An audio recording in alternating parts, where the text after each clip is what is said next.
What is up, guys? It's Take a Look here, bringing you kind of a prediction video for WWE Hell in a Cell 2015. So without further ado, let's get started. The pre-show: Dolph Ziggler, Cesaro and Neville versus Sheamus, King Barrett and Rusev.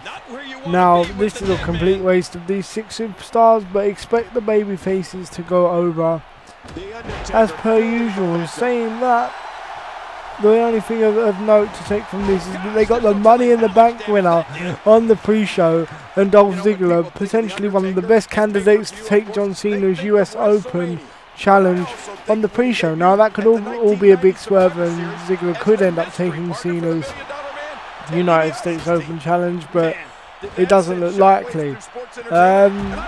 You know, it's just a bit nuts that they'd fucking have like 6 superstars of that caliber on the pre-show, but they wouldn't have even been on the pre-show if Randy Orton never got injured taking out the trash. But the fact that they'd have Randy Orton and Dean Ambrose on the pre-show, it just shows you WWE's booking at the moment. So without further ado, let's get on to the main card. Charlotte with Becky Lynch versus Nikki Bella with Brie Bella. Now, this is a shock.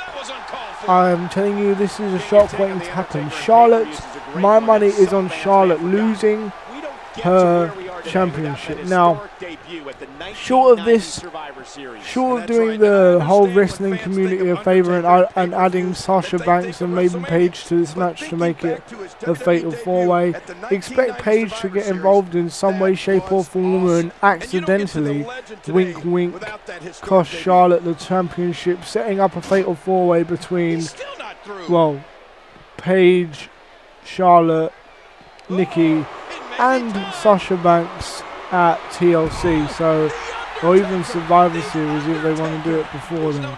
It just all depends. But you know, if WWE is smart, they'd notice that Charlotte's, you know, title reign has fell flat, and there's not really a great deal that they can really do. Sasha Banks is clearly the most over diva on the roster at the minute, so you might as well transition the title to her as soon as possible. And hopefully WWE will stick with Charlotte, you know, just a bit longer, because, you know, no wonder what it'll do to that girl's confidence if she does indeed, like, you know, receive the word of you're not really good enough to hold the belt after only 1 month. But I expect WWE to kind of pull a shot and have Nikki Bella kind of regain the title here. As far as the New Day goes, with their current run, you would have to expect the only thing for them to do would be to retain. But I expect, you know, I think what will happen, the Dudley Boys will go over and hold the titles up to TLC or something, at which point the New Day will probably win them back. It'll be nice to see a nostalgic run with the titles for the Dudley Boys, you know, something to kind of validate them coming back to WWE, like a valid reason for them coming back to WWE, like they've actually got something. But it makes you wonder if the New Day should indeed drop the belts. I don't think they should, but kind of like WWE, surely the only way is to have the fucking New Day retain the belts. But then again, they could be primed for something a bit more, but with 3 of them, what can you do? I've said it in my previous like prediction and even review videos that they should have just give Kofi the Money in the Bank briefcase back when the New Day were first getting hot in July, and then they could have like used like the months to kind of see how it was. They could have had Kofi lose the Money in the Bank if it weren't working out, a la Mr. Kennedy style, like Mr. Kennedy did to Edge in 2007 even.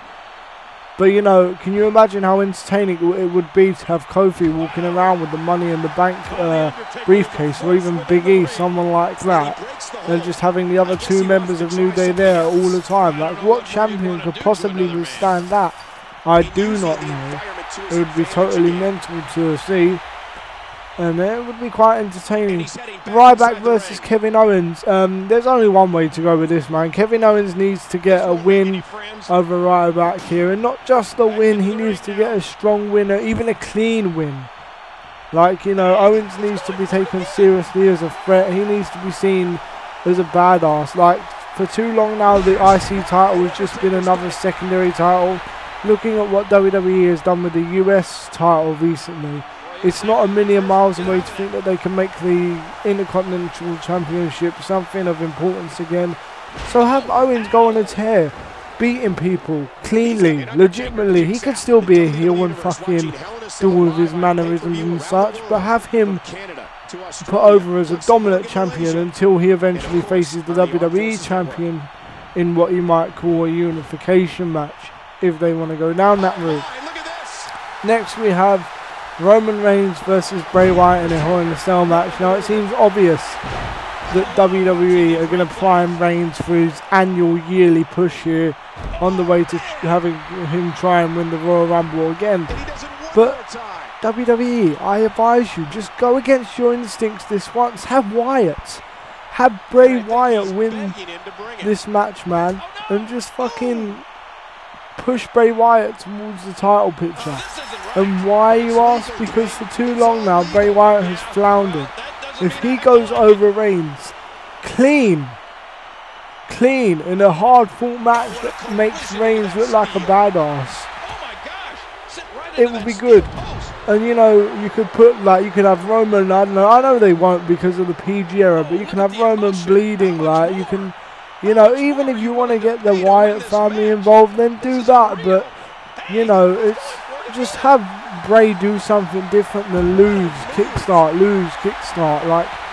You know, he was made to look really strong, and the problem with WWE is that they have a lack of viable heels. Like, if you look at every heel in the company at the minute, who can you honestly say is viewed as a credible threat? Seth isn't. He's looking like a chicken shit champion. Fucking, you know, Kevin Owens isn't, because all them fat jokes and all that went around about him. The most credible heel you fucking probably have on the roster is Nikki Bella. And that's only because they keep fucking playing up that she's the longest reigning Divas champion, etc, etc. So, Kane versus Seth Rollins for the WWE World Heavyweight Championship. There's really only one way you can go here. And it's a shame because I wouldn't mind. I'm interested to see which way this match goes. I really am, because I wouldn't mind it going either way.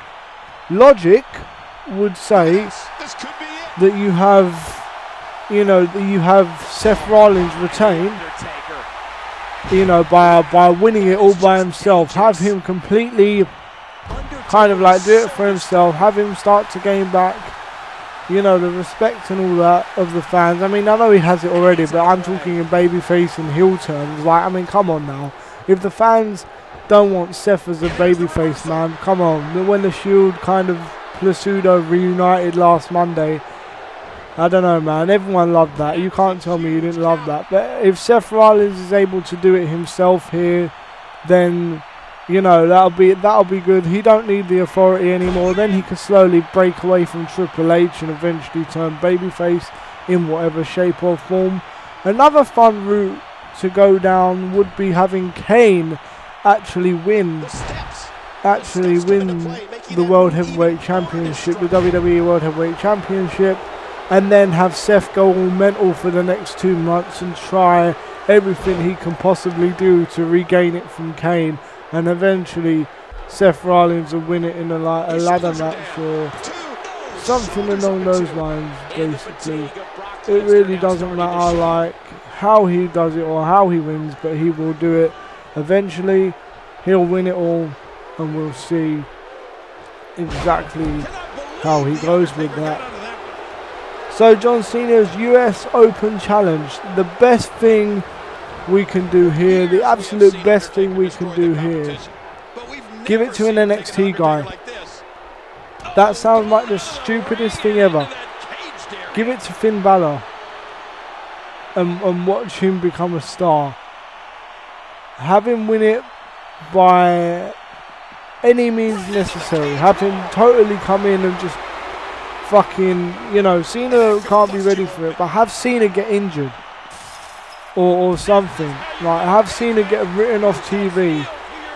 You know, have Finn Balor hit the coup de grace from I wouldn't want to say the top of the cell, but you know, have him hit it from anywhere really, and then just have Cena like injured, like an abdomen injury or something along those lines for the next couple of months to write him off. And then the rivalry's already there when, you know, when Cena gets back. It could be a friendly face versus face rivalry, or it could be a face versus heel rivalry, depending like on what happens, you know. But I think that, you know, Finn Balor is a brilliant like choice to take the title of Cena.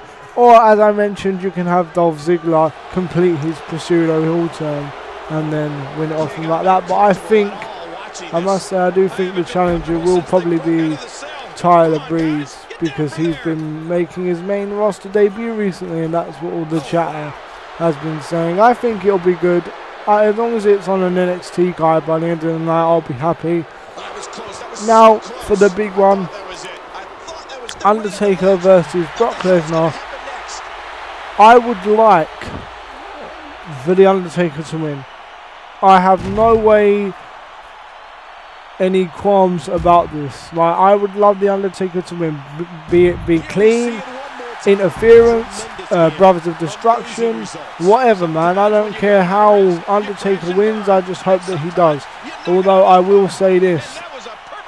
I think Undertaker will lose clean to Lesnar, which is the complete wrong decision in my opinion. I think Undertaker should win, so he remains, you know, strong for his potential last match.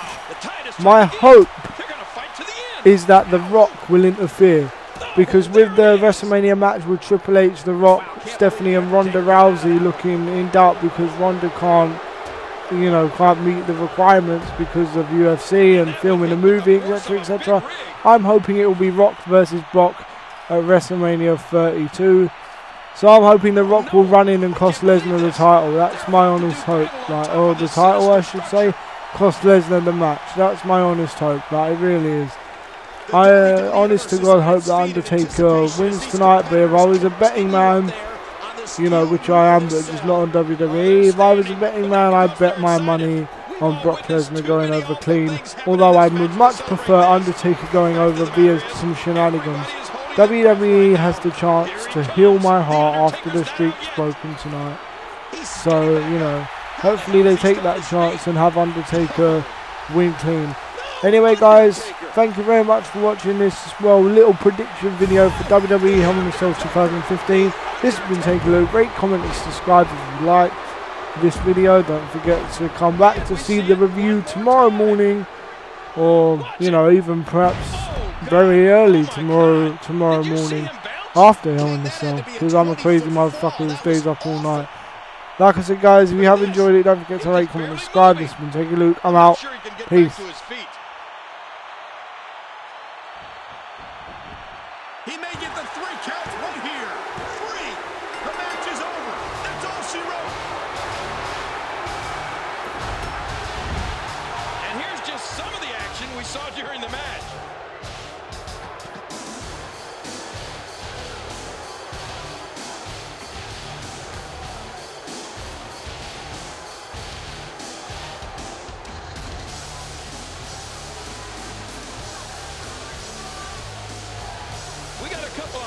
Here. Oh, what a spectacular... those WWE competitors tore this arena apart.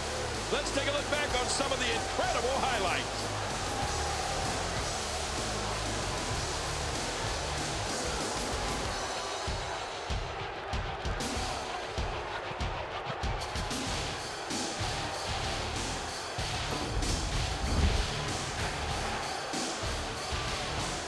Here is your winner, Brock Lesnar. Man, what a contest. We definitely just witnessed one for the ages.